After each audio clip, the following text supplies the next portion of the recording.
kaya ko ba to? Parang hindi ko may enjoy. We tried our best. I tried my best. They tried their best. Pag ginagawa niya sa akin, parang ako hinahagis ni Coach Louie.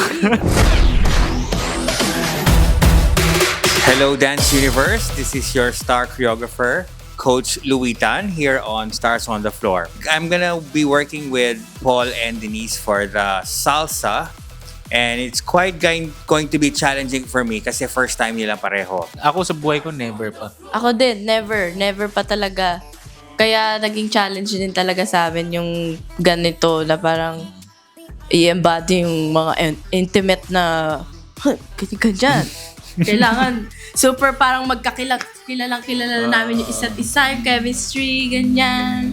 Yeah, yung napunta sa aming genre ay salsa. By Yes, Coach kasi Louie. siya si Paul Sala.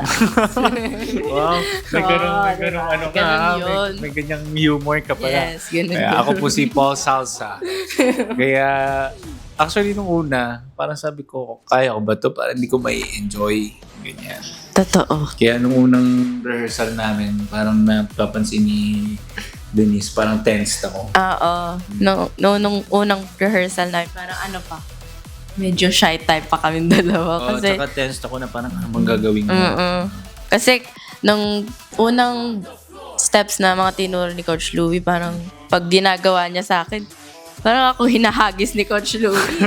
Parang papel lang na iniikot-ikot eh. Tapos pag ako, hindi ko magawa, di ba? Oo. Nung unang rehearsals. Yung part na nahihirapan sila is marami kasing flair at saka kamay ang salsa and yung speed.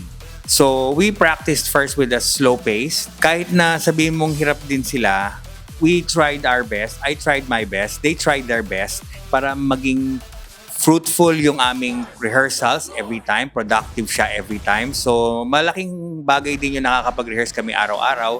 And hopefully, sa aming performance, mapanindigan nila lahat ng mga napag-practicean namin.